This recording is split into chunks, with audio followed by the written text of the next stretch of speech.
신경하심으로 8월 6일 목요일 새벽 예배를 하나님께 올려드리겠습니다.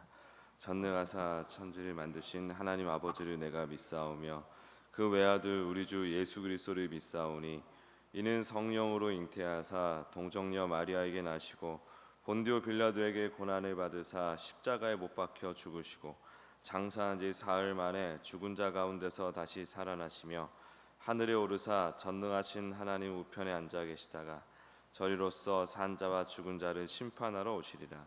성령을 믿사오며 거룩한 공회와 성도가 서로 교통하는 것과 죄를 사하여 주시는 것과 몸이 다시 사는 것과 영원히 사는 것을 믿사옵나이다. 아멘. 찬송가 183장 올려드리겠습니다. 183장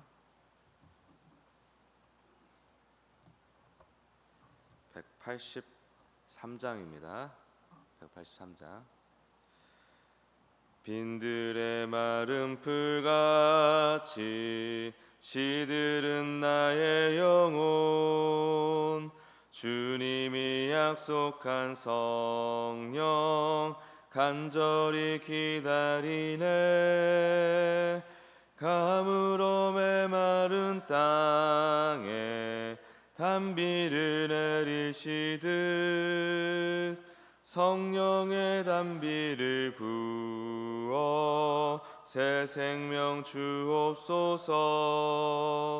반가운 빗소리 들려 산천이 춤을 추네. 봄비로 내리는 성령 내게도 주옵소서. 가물어 메마른 땅에 단비를 내리시듯 성령의 단비를 부어 새 생명 주옵소서. 절 따라 우로를 내려 조목이 무성하니 갈급한 내 심령 위에 성령을 부소서. 가물어 메마른 땅에 단비를 내리시듯 성령의 단비를 부어 새 생명 주옵소서. 참되신 사랑의 언약 어길 수 있사오랴. 오늘의 흡족한 은혜 주실 줄 믿습니다. 가물어 메마른 땅에 단비를 내리시듯 성령의 단비를 부어 새 생명 주옵소서. 아멘. 우리 시간 기도하실 때 모아진 베네수엘라 지진 피해 구제 헌금이 총회를 통해 잘 전달되고 잘 쓰임 받아서 피해를 입은 분들에게 위로가 되기 원합니다. 나아가 놀라운 현지의 회복의 역사를 위해서 같이 기도하기 원합니다. 이어서 베네수엘라뿐 아니라 일본에서도 큰 지진이 있었고 중국도 태풍 때문에 엄청난 피해를 입었습니다. 그리고 유럽은 폭염으로 많은 사람들이 고통을 받고 있습니다. 자연재해가 점점 심각해지고 있는데 이러한 자연재해로부터 보호해 주시고 또 인간이 어떻게 보면 훼손만 하고 있는 이 자연 복구하는 노력을 기울이는 우리 인류가 되게 해달라고 기도하기 원합니다. 마지막으로 김태순 권사님 손가락 골절 수술 받으셨는데 완전한 회복을 위해서 같이 주여 한번 부르고 기도드리겠습니다. 주여. 주님 우리 구제연금이 잘 전달돼서 잘 쓰임받을 수 있게 도와주시옵소서. 자연재해가 점점 심해지고 있습니다. 더 많은 사람들이 힘들어하고 있습니다. 생명의 위협을 받고 있습니다. 아버지 하나님 불쌍히 여겨 주시옵소서. 자연재해로부터 주의 자녀들을 지켜주시고 아버지 생명을 보존하여 주시옵소서. 그리고 또 이 자연을 되돌리려는 온 인류의 노력이 있을 수 있도록 아버지, 특히 위정자들을 마음을 이렇게 인도하여 주시옵소서. 주님, 주님, 그래서 점점 우리가 살고 있지만 죄로 득실득실한, 죄인들로 득실득실한 세상이지만 점차 정화되고 아버지 깨끗해지는 우리 환경이 될 수 있도록 인도하여 주시옵소서. 김태승 권사님 온전히 잘 회복될 수 있도록 역사하여 주시옵소서. 도와주시옵소서. 하나님, 오늘도 주님의 은혜를 구합니다. 우리 심령에 성령의 단비를 부어 주시옵소서. 말씀을 통해, 기도를 통해 성령의 단비를 경험하는 우리가 될 수 있도록 축복하여 주시옵소서. 예수님의 이름으로 기도드립니다. 아멘.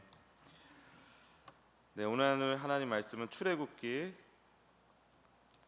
1장입니다. 출애굽기 1장 1절에서 14절까지의 말씀입니다.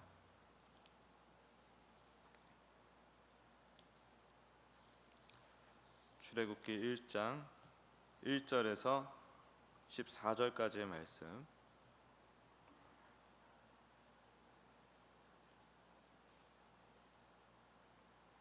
같이 읽겠습니다. 시작. 야곱과 함께 각각 자기 가족을 데리고 애굽에 이른 이스라엘 아들들의 이름은 이러하니 르우벤과 시므온과 레위와 유다와 이사갈과 스불론과 베냐민과 단과 납달리와 갓과 아세리요. 야곱의 허리에서 나온 사람이 모두 70이요. 요셉은 애굽에 있었더라. 요셉과 그의 모든 형제와 그 시대의 사람은 다 죽었고 이스라엘 자손은 생육하고 불어나 번성하고 매우 강하여 온 땅에 가득하게 되었더라. 요셉을 알지 못하는 새 왕이 일어나 애굽을 다스리더니 그가 그 백성에게 이르되 이 백성 이스라엘 자손이 우리보다 많고 강하도다. 자, 우리가 그들에게 대하여 지혜롭게 하자. 두렵건대 그들이 더 많게 되면 전쟁이 일어날 때에 우리 대적과 합하여 우리와 싸우고 이 땅에서 나갈까 하노라 하고 감독들을 그들 위에 세우고 그들에게 무거운 짐을 지워 괴롭게 하여 그들에게 바로를 위하여 국고성 비돔과 라암셋을 건축하게 하니라. 그러나 학대를 받을수록 더욱 번성하여 퍼져나가니 애굽 사람이 이스라엘 자손으로 말미암아 근심하여 이스라엘 자손에게 이를 엄하게 시켜 어려운 노동으로 그들의 생활을 괴롭게 하니 곧 흙 이기기와 벽돌 굽기와 농사의 여러 가지 일이라. 그 시키는 일이 모두 엄하였더라. 아멘. 오늘 이 말씀을 가지고 기독교 세계관에 물들라라는 제목으로 말씀 증거하겠습니다. 출애굽기 1장에 이스라엘 자손은 이스라엘의 아들들로 불려요. 이스라엘의 아들들로 불리다가 그거를 분해 이스라엘이라고 합니다. 점차 이스라엘 자손으로 정체성이 확장이 됩니다. 애굽에 처음 갔을 때 몇 명인지 혹시 아세요? 70명 정도가 애굽에 들어갔고 고센 땅에 정착을 했죠. 근데 이 가족이 4대 만에 200만 명이 됩니다. 엄청난 기적과 같은 일이죠. 거대한 민족으로 이렇게 번성하여 나왔다는 것 자체가 상식적이지가 않습니다. 70명이 어떻게 4대 만에 200만 명이 될 수 있을까? 인간의 힘이 아닌 하나님께서 개입하신 것이죠.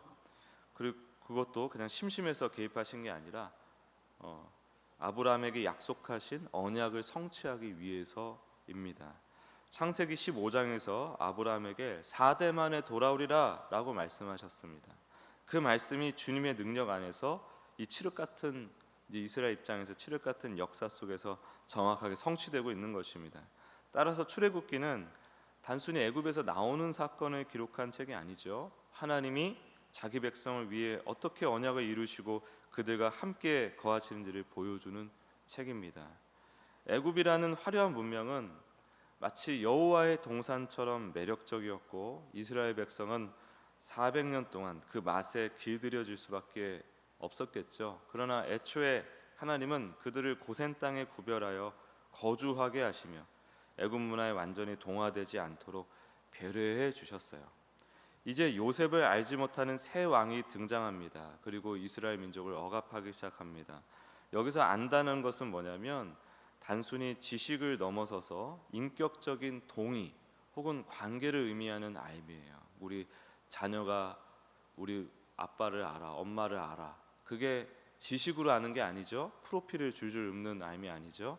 관계로 아는 거잖아요. 그런 알을 얘기하는 것입니다. 새 왕이 요셉을 모른다는 것은 뭐냐면 그의 업적과 정책 그리고 그를 통해 세워진 하나님의 백성과의 관계를 잘 모르는 부분도 있고, 그리고 관계적으로 부정하겠다는 의지를 드러내는 표현입니다. 요셉과 상관없어. 아마 어떤 정치적인 목적이 있었을 거예요. 그 안에 이제 요셉의 영향을 받은 어떤 자손들, 후손들, 정치인들이 있었을지 모르겠죠. 그 안에 이제 왕권을 강화하기 위해서 이런 조치를 취했을 수도 있습니다. 어쨌든 바로는 어떤 경제적인 이익과 물리적인 위협, 이 이스라엘 민족이 강성해지면 우리에게 위협이 될 거다라는 이유로 이스라엘을 괴롭힙니다.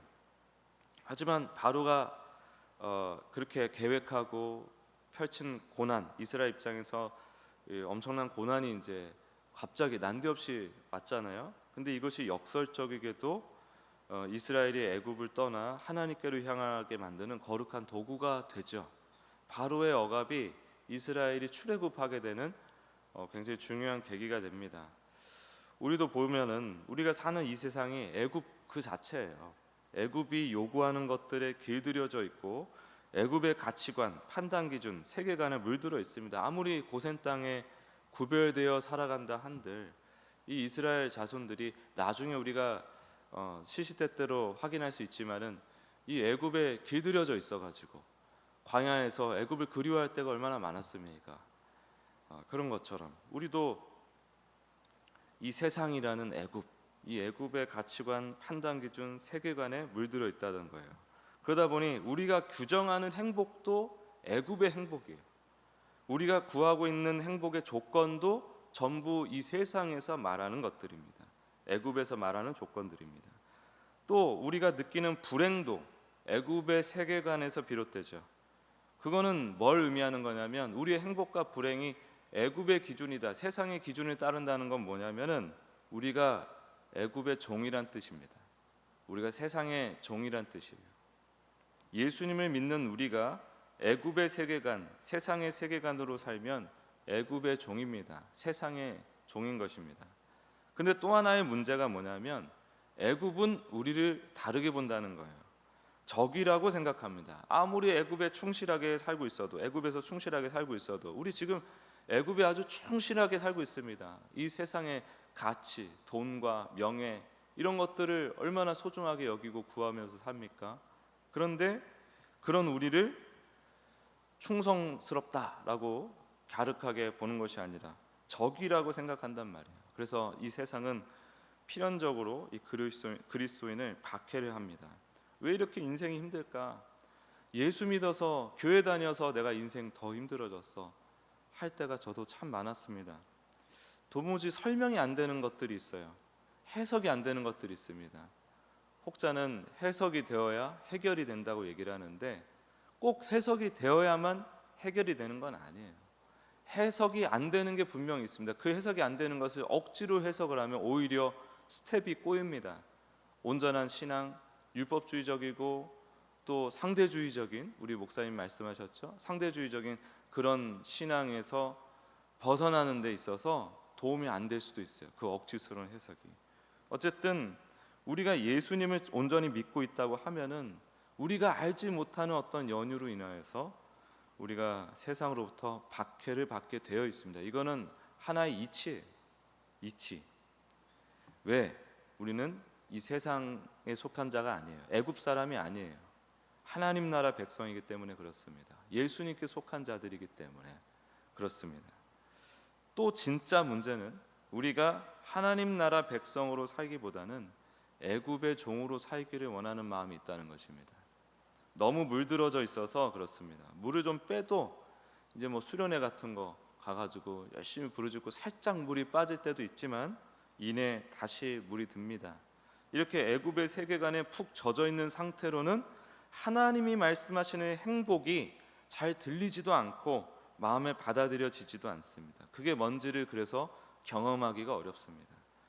주님은 우리가 물들어 있는 이 애굽의 세계관을 없애길 원하세요. 부수길 원하세요.